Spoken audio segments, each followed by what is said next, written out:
आखिर supreme court के chief justice का वो कौन सा फैसला था जिसे लेकर उन्हें बहुत बड़ी संतुष्टि मिली? वो कौन सा फैसला था यूपी में सीएम योगी की ओर से लिया गया था, जो सीजीआई के मुताबिक मानवीय दृष्टिकोण के बिल्कुल ही खिलाफ था, जिसके खिलाफ चीफ जस्टिस गवई ने बेबाक तरीके से फैसला लिया। अपने लिए फैसले के जरिए सीएम योगी समेत बीजेपी शासित राज्यों के मुख्यमंत्रियों को क्या संदेश दिया? अपने लिए गए फैसले से उस फैसले को टॉप पर रखकर सीजीआई ने किस राज्य के मुख्यमंत्री को संदेश भेजा कि उस रास्ते पर मत जाइए वरना फिर से मुझे एक्शन मोड में आना पड़ेगा। नमस्कार दोस्तों, मैं हूं परवीन सानी। दोस्तों, एक दौर था यूपी में बुलडोजर रफ्तार के साथ दौड़ रहा था, दौड़ते ही जा रहा था। लोग कर्रा रहे थे, लेकिन शासन ने उसे पूरी तरह से इग्नोर किया। उस चीख चित्कार पर देखने की जहमत तक नहीं उठाई। किसी ने गुनाह करा और उसकी पूरी सजा पूरे परिवार को दी जाती थी। वो चीखते रहते थे, गुहार लगाते रहते थे, हाथ जोड़ते रहते थे और प्रशासन बुलडोजर के जरिए घरों को मुस्कुराते हुए ध्वस्त कर देता था और जश्न मनाते हुए दिखता था। बीजेपी की ओर से इसका प्रचार एक बड़े लेवल पर किया गया था। इसे अपनी बड़ी उपलब्धियों के तौर पे दिखाया जाता था। मुख्यमंत्री योगी आदित्यनाथ को तो बुलडोजर मैन की उपमा दी गई थी, लेकिन फिर एक फैसला आया जिसने बुलडोजर को हद में रहने की सीमा तय कर दी। ये फैसला चीफ जस्टिस गवई की ओर से दिया गया था। अब जबकि बुलडोजर उस रफ्तार में यूपी में दौड़ नहीं रहा है, तो सीजीआई गवई को ये कहने की जरूरत पड़ी। आखिर ऐसा कहने के पीछे उनका मकसद क्या हो सकता है, चलिए आपको बताते हैं। दोस्तों, 13 नवंबर 2024 को जस्टिस गवई और जस्टिस विश्वनाथन की पीठ ने बुलडोजर न्याय की तुलना एक ऐसी अराजक स्थिति से की जहां ताकत ही सही है और अखिल भारतीय स्तर पर दिशा निर्देश निर्धारित किए। सुप्रीम कोर्ट की इस पीठ में चीफ जस्टिस गवई और जस्टिस विश्वनाथन शामिल थे। अब सीजीआई गवई की ओर से लिए गए फैसले को 1 साल बीतने को आया है। अब सीजीआई कह रहे हैं वो फैसला बेहद ही संतुष्टि देने लायक था। उस फैसले को चीफ जस्टिस गवई अपने कैरियर का सबसे अहम फैसला मानते हैं। ऐसा इसलिए क्योंकि ये सीधे सीधे मानवीय समस्याओं से जुड़ा हुआ था, जिसे बीजेपी शासित प्रदेश के मुख्यमंत्रियों ने समझने की कोशिश नहीं की। उनके जहन में ये बात कभी रही ही नहीं, जिसके अपराध के लिए वो बुलडोजर के जरिए घरों को गिरा रहे हैं, उससे एक पूरा परिवार बर्बाद हो रहा है। किसी का ध्यान ही नहीं गया। सत्ता ने इसे पूरी तरह से नजरअंदाज किया था। बुलडोजर कैसे मानवीय पहलों को रुला रहा था, उसे देखने और समझने की कोशिश ही नहीं की गई। चीफ जस्टिस गवई को गर्व है कि उन्होंने अपने फैसले के जरिए समझाया कि वो जो कर रहे हैं उसे करने का अधिकार संविधान नहीं दे रहा है। दोस्तों, 19 सितंबर को सुप्रीम कोर्ट के वकीलों के एक शैक्षणिक समूह की ओर से सम्मान समारोह का आयोजन किया गया था, जिसमें सीजीआई बीआर गवई ने कहा कि उन्हें लगभग 6 महीने तक जस्टिस विश्वनाथन के साथ पीठ साझा करने का अवसर मिला। इस दौरान खंडपीठ ने आरोपी और दोषियों की संपत्तियों को मनमाने ढंग से ध्वस्त करने की कार्यपालिका की प्रवृत्ति के खिलाफ कई निर्देश पारित किए। मुझे लगता है कि बुलडोजर वाला फैसला हम दोनों के लिए बेहद संतोषजनक था।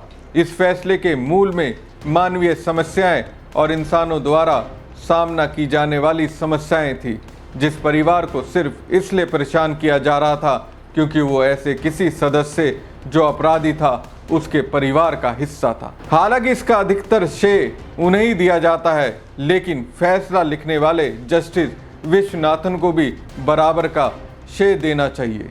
दोस्तों, बुलडोजर सुस्त तो पड़ा, लेकिन अब भी अपनी हरकतों से बाज नहीं आ रहा। एक वीडियो मैं आपको दिखाता हूं, जरा उसको देखिए।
ये वीडियो यूपी के मऊ से वायरल हुआ।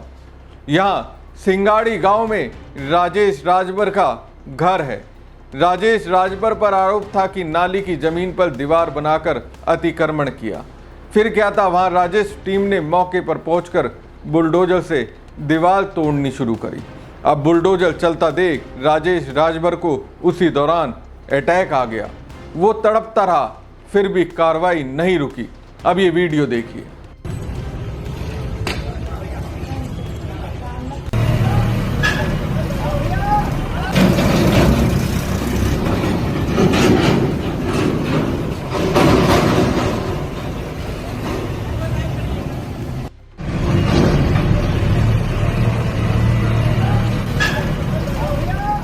ये वीडियो उत्तराखंड के काशीपुर शहर से वायरल हुआ है।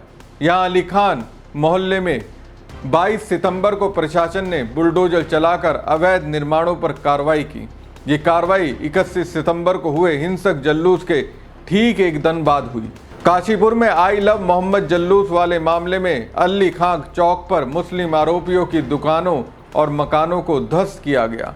बवाल में कई आरोपियों की उम्र 16 से 22 के बीच बताई जा रही है। बवाल के अगले दिन पुलिस टीम और नगर निगम ने बवाल वाले एरिया में अतिक्रमण के खिलाफ बुलडोजर एक्शन किया। हालांकि मुसलमानों ने इस कार्रवाई का विरोध भी किया, लेकिन बुलडोजर रुका नहीं। अब सवाल है कि एक परिवार, किसी एक या दो शख्स ने अगर उत्पात मचाया तो पूरे परिवार को सजा क्यों दी जाती है? दरअसल उत्तर प्रदेश के कानपुर में 12 वफात के मौके पर आई लव मोहम्मद का बैनर लगाने को लेकर विवाद हो गया। इससे जुड़ी एफआईआर के बाद उत्तर प्रदेश और देश के कई शहरों में मुसलमानों ने प्रदर्शन किया।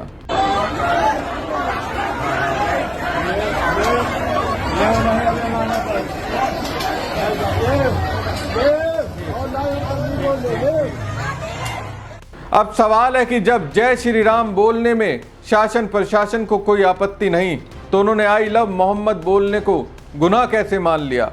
क्या बीजेपी शासित प्रदेश की सरकार इस्लामी फोबिया से ग्रस्त हो चुकी है और इसलिए जुलूस रोका गया, हंगामा हुआ, पुलिस ने लाठियां बरसाई और अब बुलडोजर चलाया जा रहा है? तो जब सीजीआई गवाही ये कहते हैं बुलडोजर एक्शन पर कार्रवाई रोककर उन्होंने मानवीय पहलुओं को बढ़ावा दिया, तो अब इस पर क्या कहेंगे? क्या उनके ध्यान में ये है कि उनके आदेश के बाद भी बुलडोजर लोगों के घर तोड़ रहा है? हमारी खबर आपको कैसी लगी कमेंट बॉक्स में कमेंट करके जरूर बताएं। साथ ही पेज को ज़्यादा से ज़्यादा लाइक और शेयर कीजिएगा। धन्यवाद।